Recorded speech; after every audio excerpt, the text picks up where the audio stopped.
Welcome to another Tuesday Tidbits with Treu Seeds. Today we're going to talk about different management strategies for phosphorus and potassium. But before we talk about those different management strategies and which one fits best with your operation, we need to take a step back and start by looking at the soil samples. Regular soil testing is the foundation of a sound phosphorus and potassium fertility program. Compared to the cost of fertilizer, soil testing is inexpensive, and to provide the best information, soil samples should be taken every 2 to 4 years.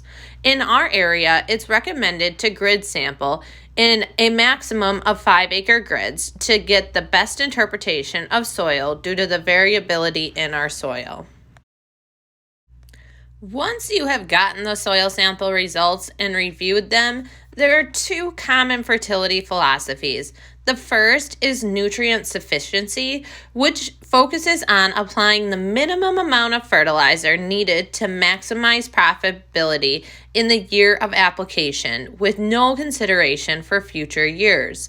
The second is the build and maintain fertility program, which focuses on building up P and K in the soil to provide flexibility and consistent economic return year over year. It's often said nutrient sufficiency recommendations focus on feeding the crop, while build and maintain recommendations focus on feeding the soil. Both decisions are valid, and you get to decide which strategy works best for your operation. The charts compare the amount of fertilizer applied for each strategy based on the soil test levels. Regardless of your farm's fertilizer strategy, here are a few good rules of thumb.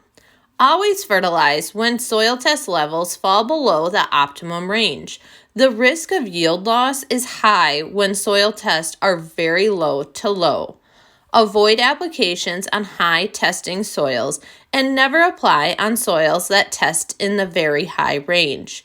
And lastly, when in doubt, fertilize based on expected crop removal rates.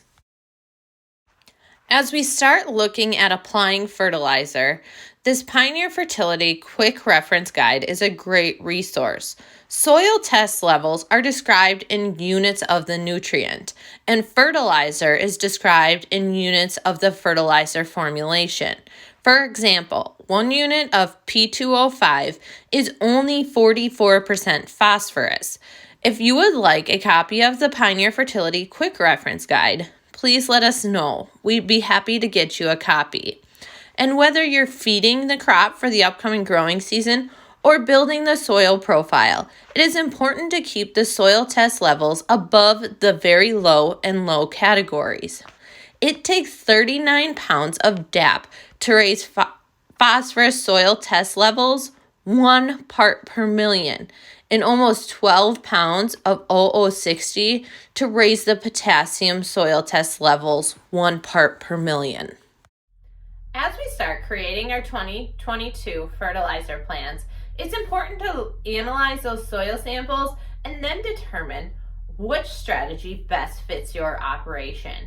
If you would like any recommendations on fertilizer for the upcoming year, please let us know. We'd be happy to assist.